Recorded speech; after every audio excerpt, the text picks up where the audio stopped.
Well, if you're trying to break 80, again, you've come to the right videos. Today is our second episode of me working with Dan. I have got a great drill for him to do with a soccer ball today, not a golf club. And then we're gonna finish this video over on the short game area. And if you're trying to break 80, the information that I'm going to share with Dan on that short game area is vital. So you need to stick with this whole video, because if you can't do what we're doing on the short game, you're never gonna break 80. So let's jump in here and let me show you the drill that I'm going to be doing with Dan and this soccer ball. Is it normal when my hands start dropping to maybe start hitting a little earlier than I was? Hit a little fat? Hit a little fat? Yeah, okay. Absolutely. That's actually a good sign. Okay. That's actually a good sign. My last two were fat. Yeah. Well, it's summertime, folks. We've got the towel out here. Both of us are sweating like crazy. Dan, how do you feel your practice went this week? It's been going well. It's been going well. Just been working on that arm position and the swing path. Right. And if you saw our first video, you said we were working on that right arm position with you, Dan. Yeah. And as I was editing the video, I kept just seeing that you were struggling with it a little bit. It just wasn't coming quite natural. So this drill we're going to do today is really, really good. Now, the soccer ball effectively becomes the golf club here, okay? And the soccer ball becomes much easier to move than the golf club. So I think this is going to train you a little bit better. So what I'm gonna do is I'm gonna get Dan to hold the ball. Let me show you a close-up. And I like to get the thumbs kind of almost touching one another, so we're holding that ball in his fingers, okay? Now, again, we've got a mirror here, so Dan is looking in the mirror. This is how I would want you to do this at home, Dan. All right, so the first thing is we're going to take that ball, we're going to use our pivot, and we're going to take this ball to the top of the backswing. Now, when we get to the top of the backswing, I want that ball sitting in your right hand, just like that. Right elbow is below your left elbow, and this has flattened your left wrist. Perfect, let's do that again. That's nice right there. A little bit of a hinge. You can hinge. Okay, great. Now, let me see the ball so I can show everybody what we're talking about here. So when we're getting to the top of the backswing, the ball is sitting in my right hand. My right elbow is down, okay? And I want this ball wide and away from me, all right? So let's do that again. Feet a little closer together. There you go. You don't need to be so wide, okay? Right there is beautiful. Now, from here, we want you to feel, Dan, that you're just letting this ball drop. Now, as this ball is dropping, we're going to start to unwind your hips like you're turning forward. Left leg's going to straighten, and then we're just going to go to our follow-through. Now, as he is getting to his follow-through, the ball will end up sitting in his left hand. So what this is teaching you, the drop, okay, from we're at the top, letting it drop, that's going to be you shallowing the club and putting the club back on plane. Where does your club go when you're too steep and vertical, yeah, and get outside the ball? Yeah. So this is going to start to train you to get that club to shallow out, okay? Yeah. And then when we are going forward, as that ball is rotating, it's teaching us how to rotate our arms, which would then rotate the club face the same way. So let's do that again. Okay, so up to the top. Beautiful. Now start down, unwind those hips, left leg straightens. Well, that's like the best one you've done. Yeah, it's so deeply ingrained coming over the top that, like, I really have to be so intentional about dropping this ball. Yes, yes.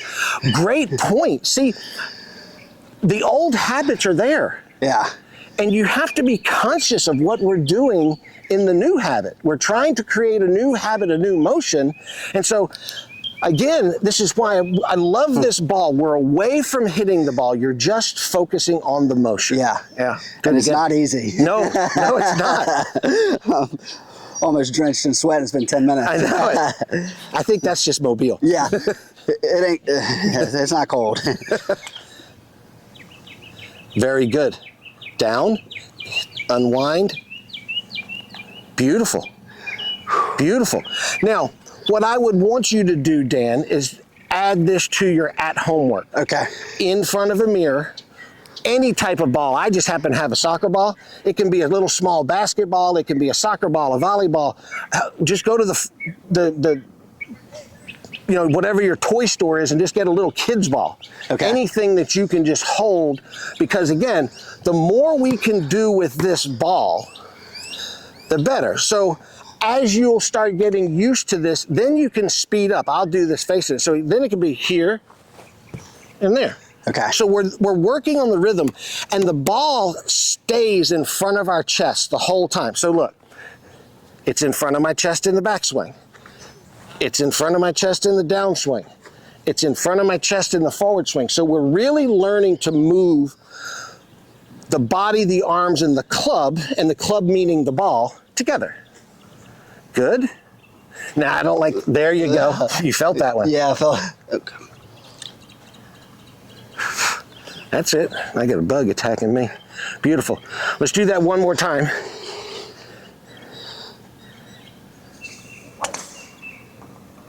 Good. Fantastic. All right. So now that you've got the club in your hand and you're going to hit a ball, really try and feel your arms drop. Okay.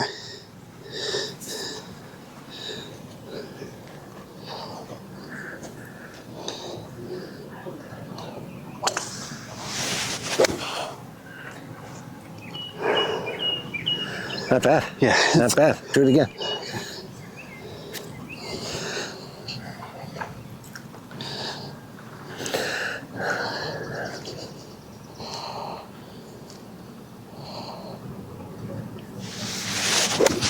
A little fat. You know, this is something that is so important. I had my first junior clinic of the year yesterday morning, and I was talking to the kids, and they all come out and they just want to whack balls, whack balls, whack balls. Yeah. And so I asked the kids a question, and I said, okay, kids, there's 3 things that we have to learn in order to play golf. We have to learn the fundamentals.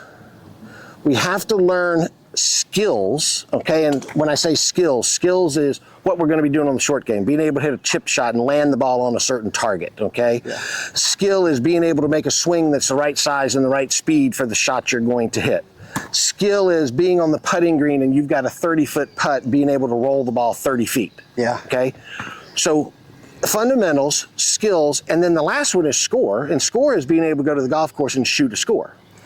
So I said to the kids, okay, what has to come first? Do we worry about score first? Do we worry about skills first? Or do we have to worry about fundamentals first?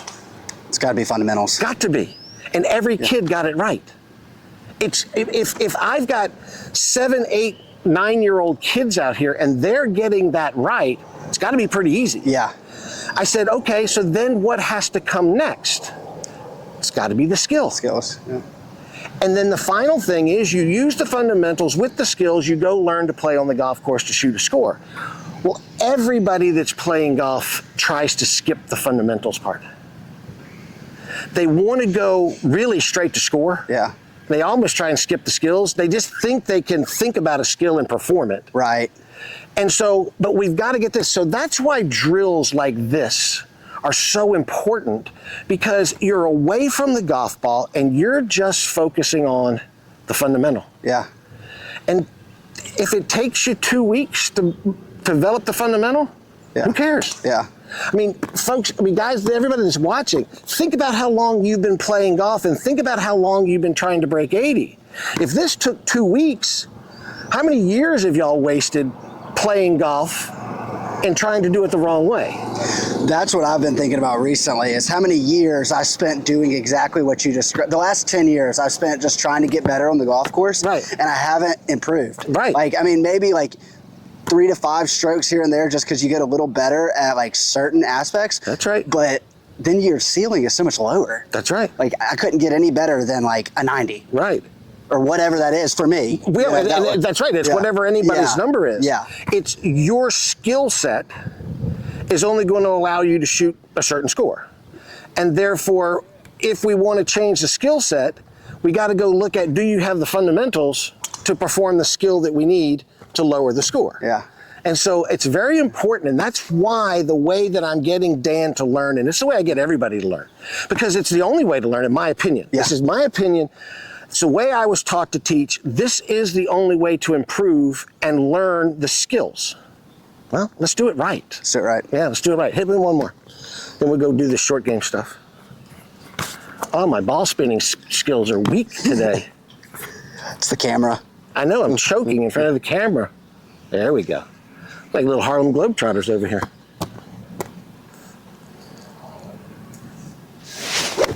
That was way too fast. Oh, why did I do that? It's the camera. We're blaming everything on the Yeah. camera today. Okay. Nice and slow.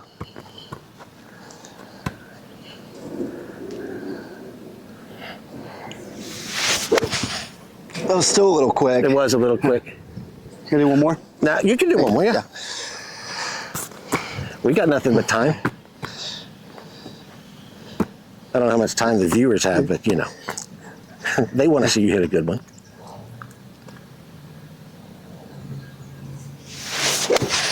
Oh, that was nice right there. I'll make sure I have the shot. So, as we were driving over here to the short game, you used an analogy with swimming. Dan grew up swimming. Yeah, I swam competitively my entire life growing up. And I just thought about when you start out swimming, you learn drills. Like you start in like the minnows, the Right. babies, the tadpoles. How many times did you hold a kickboard and just worked on your footwork and then More than I can count. right, and worked on the strokes? If you were an adult, this is what you're saying, and you had never swam. Yeah, you would never just go in to never- the deep end and start trying to swim. You just wouldn't do it. That's not the way to get good at swimming. No. In fact, there's more of a reward or a risk because you could drown. Absolutely. And so I then relayed to him, one of the men that I learned to teach golf from, Hank Johnson, he used to use a sports analogy that was very similar. He said if people tried to learn to snow ski the way that they learned to play golf, then we'd have a lot of dead snow skiers, because he said the way people learn to play golf is they borrow a set of clubs from somebody, they go to the driving range and or go to the golf course, and they just start wailing away at golf balls trying to play. Yeah. And he says that would be like somebody going to ski for the first time, renting a set of skis, going over to the double black diamond hill, pointing their skis downhill and letting her rip. They're going to kill themselves. Yeah, Godspeed. Right? They're never going to do that. They're going to go to the little small slope. Yeah. You're going to get in the water in the shallow end that you Right. can stand up. Yeah. All of these drills that I'm getting you to do. I mean, y'all, I've got a beginner series out there. I'm teaching a young woman to play that has never played before. You see the same type of things. It's just drills and drills and drills to build these fundamentals. All right, let's do some short game. Sounds great. So Dan, this is what I refer to as just the baseline pitch shot. You can call it the pitch and run, you can call it the chip and roll, you can call it the chip and run, whatever, bump and run, whatever you want to call it. I just call it the baseline chip. Okay. And if you're going to break 80, you have to get great at this shot, because what I'm going to want as we start getting on the golf course is this to be your default shot if we can pull it off. Okay. I have a little saying that, and folks, y'all can go back and I'll put a link to videos of me doing videos about this. When I have people that are really learning to play or, working on the short game, is when you get above a chip, I want you to think about, I want to make the smallest swing that I can possibly make, and I want to keep the ball as low to the ground as I can possibly keep it. Now, folks, think about what y'all do when you get around that green. Everybody grabs loft. Yeah. Everybody's got that 56 or that 60 degree in their hand. Yeah. And they're making those big swings and they're trying to flip the ball out there onto the green and stop it. Yeah. Why? Because I saw Justin Thomas do it. That's right. That's right. You see the tour player do it, but they're tour players. Right. So we want to go with this basic baseline shot. So here's the fundamentals. We just get our feet very close together. We take the front foot and we just drop it back a little bit. Okay. Not quite half our foot length, just kind of like where the toe of my left foot's going to be about where the ball of my right foot is. Okay, got it. That just kind of clears my hips a little bit, because we're not making a big pivot here. We're going to lean the weight into the front leg here. Now, this is against out there. You're probably going to like this part because you like your weight to be on your left side Yeah, anyway. that's true. But what this is doing is, as I lean forward, it's getting my sternum kind of out here in front of the ball, which is going to help promote a little up and down motion. Okay. And I want the butt of the club to lean forward too, almost like you're going to point the butt of the club at your left pocket. Okay. And then the swing is nothing but a little small pivot. It's just a little chest pivot back, little pivot going forward. Now, when we finish, I want that left wrist to be flat, and I want that club head down to the ground. Okay. I don't want anything up there. Okay. And this ball is just going to come out of the grass very low and hit the ground and let it roll. Now, we're not going to worry about where the ball is going right now. I've got this bucket out here, and I just want you to make a swing that's the size that you're just going to land the ball next to the bucket. Okay.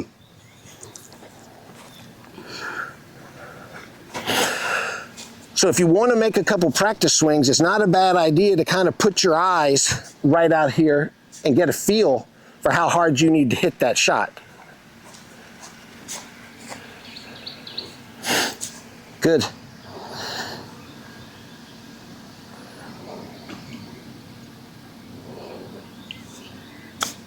Very nice. Really nice. It's very important that we keep that shaft leaned forward through impact. If that shaft ever gets leaned backwards, the ball kind of slides up the face of the club, and you can't control it on the green. That was more solid than the first one.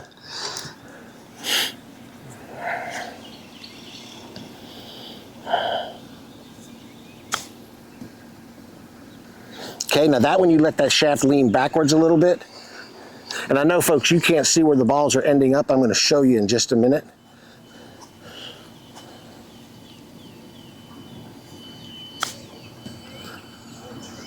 Okay.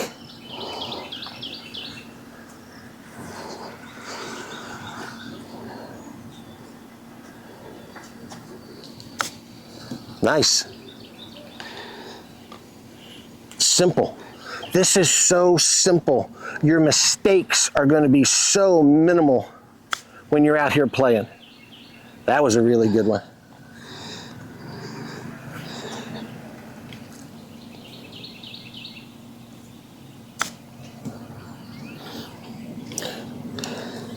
Think about, Dan, if you had been standing here with the sand wedge and you're making a bigger swing.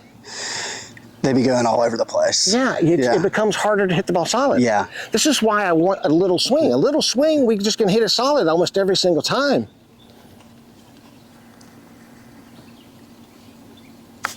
Oh, that one didn't get hit hard enough.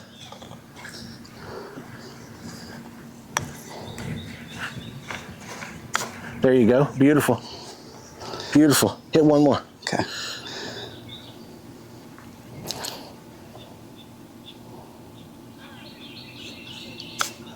Unbelievably good. So this is the way that I would want you, if you come out to practice, to start off your practice. Put something on the green. Okay. Don't worry about where the ball is ending up. You've got to just keep learning to hit the ground in the right place, okay? Okay. Because when we chip, that is our primary target, where we want our ball to land. Everybody gets their mind on the end target, which is the hole. Right. And they don't pay attention to this target. If we make the right decisions, and I'm getting ready to talk about how to make these decisions, if we make the right decisions with the right golf club in our hand, if we land the ball in the right spot, the ball's going to end up next to the hole every time. Okay, so folks, I'm going to turn you around here. I want to show you the results of these chips. All right, so I want you to look. Now, we've got one golf ball that I chipped over there. The first two that you hit are over here a little bit more, but the first two you flew a little far. Yeah. Here's when Dan really got zeroed in and was landing the ball in the same spot. Look where all your golf balls ended up. Right in the Right here. hoop. Yeah. They're right. They're all in a bunch. Yeah. So every golf club that we have in our bag has a flight and roll characteristic to it. So you're using your pitching wedge. Your pitching wedge, here's your flight and roll characteristic. So we started here. You flew the ball 1, 2, 3, 4 steps. Your ball rolled 1, 2, 3, 4 steps.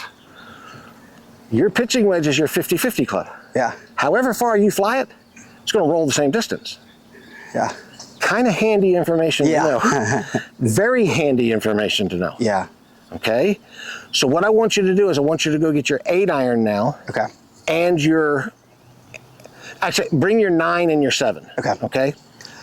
This information right here is what allows us to make the correct decision when we're choosing the shot we want to hit around the green. Let me show you what happens now when we use a different golf club. All right, so I want you to start off with your 7-iron. Okay. Here we go, sorry. Okay. And all we're doing is the same thing, same exact shot. I want you to just fly the ball to here. So your primary target is where this ball is going to land.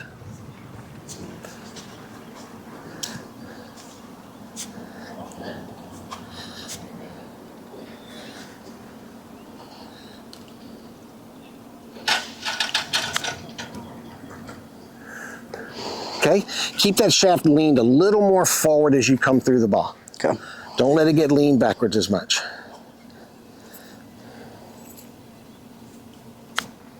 Didn't hit that one hard enough.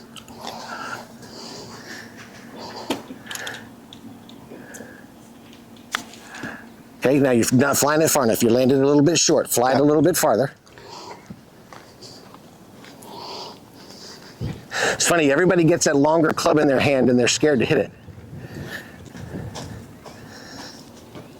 There you go.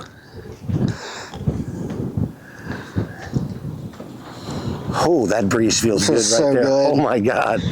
Folks, if we had breeze-a-vision on that YouTube video, you guys would be feeling a nice chill. That feels wonderful.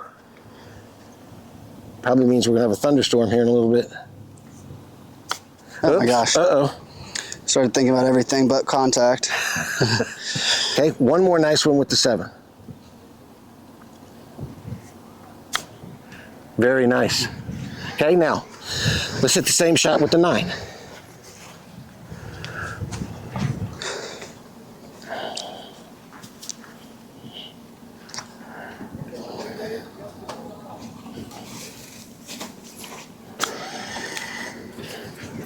We may need to put some new grips on your golf club. Those things are kind of dry rotted feeling. Yeah. I was wondering that. Yeah, we can do that easy.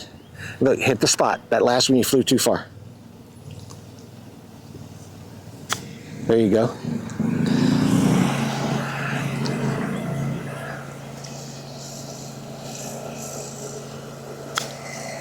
There you go. A little too far on that one.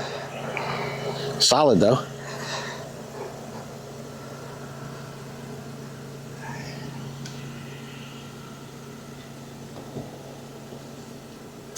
That was beautiful.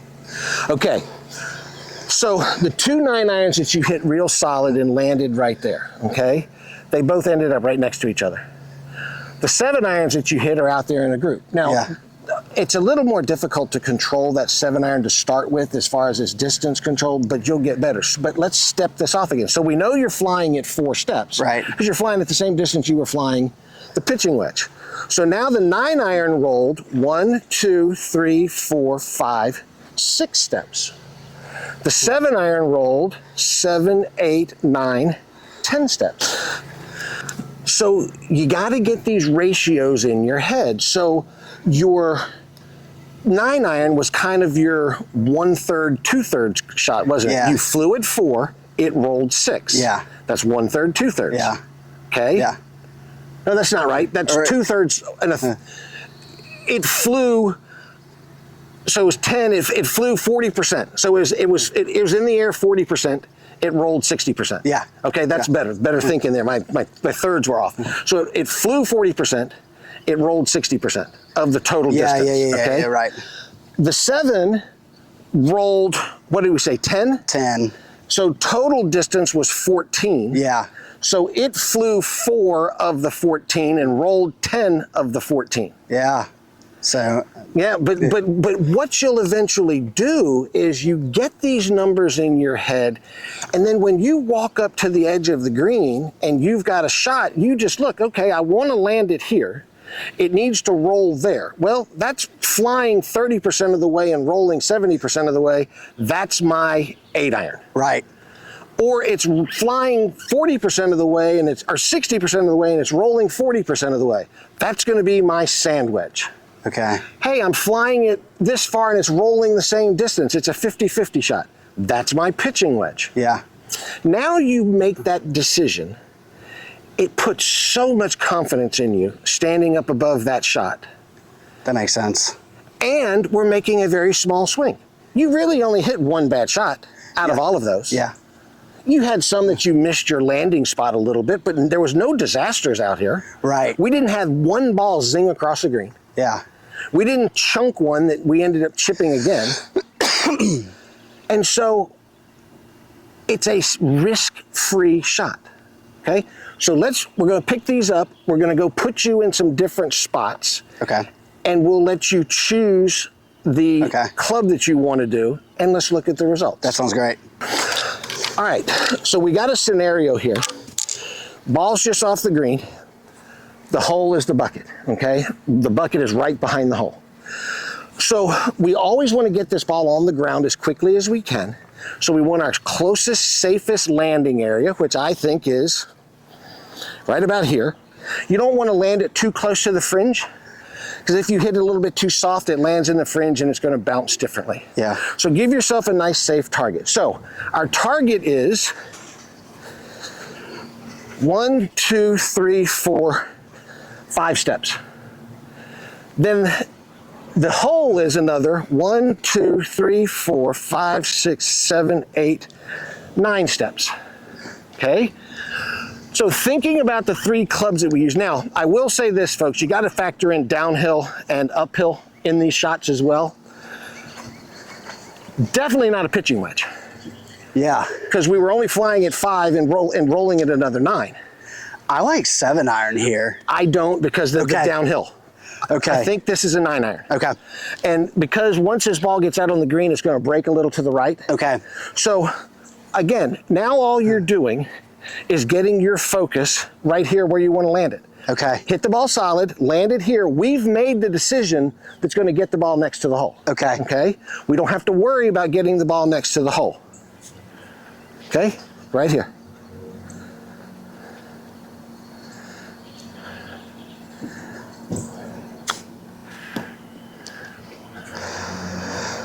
First shot.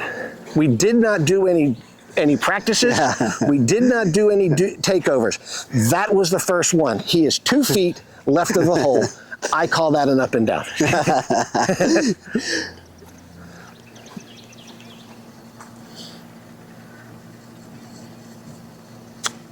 Okay, now, stubbed it. Yeah. You hit it fat. Think about if you made a big swing with a sand wedge and it hit it fat. It's nowhere. Yeah. You're 10 feet. Yeah, right. The mistakes are playable. Yeah. When you're making that great big swing, the mistakes are catastrophic. Yeah. Trust me, I know. I played in an event yesterday. I double bogeyed the second hole, which is a par 5 out here. I'm in the greenside bunker in 2 shots. My next shot with the green, my first shot out of the bunker, zings across the green because I'm making a big swing. I'm trying to spin one up there. Zings across the green into the woods. I didn't even go look for it. I just did an unplayable lie. Put it in the bunker again. Knocked it over the green one more time. I didn't knock it in the woods. But those big swings, the mistakes are catastrophic. Yeah. These little swings, they're playable. Yeah. It's like at worst a 2-putt. Exactly. So at worst, you've made a bogey. Yeah. You're here in 2 on a par 4. Yeah. At worst, you've made a bogey, but one of them you made a par. Right. That's how you break 80. Cool. That's how you break 80. Let's hit another shot. All right. So next shot, different scenario. Basically, we're in the same spot. We just chose another hole. Now we're going uphill, okay? Again, closest, safest landing area, about right here. So what is that? That's 1, 2, 3, 4, 5 steps again. Yeah. And then we're rolling it uphill.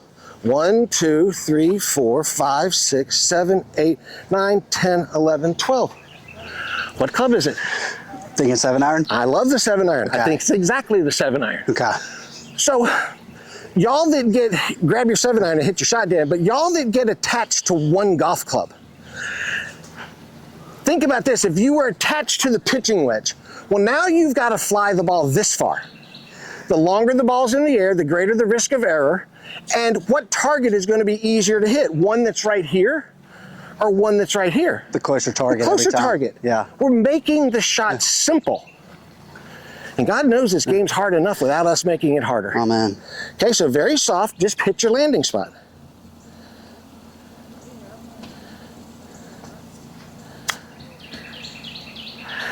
Okay, direction was just a little off, but look at your distance control. You hit that ball the proper distance.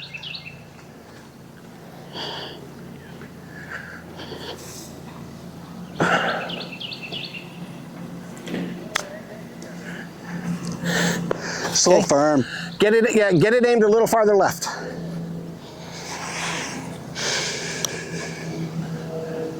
This ball's gonna break a little that way. It's just kind of aiming at me. Okay, club face is a little open. All right, now just pitch it out there. Hit your target. There you go. Okay.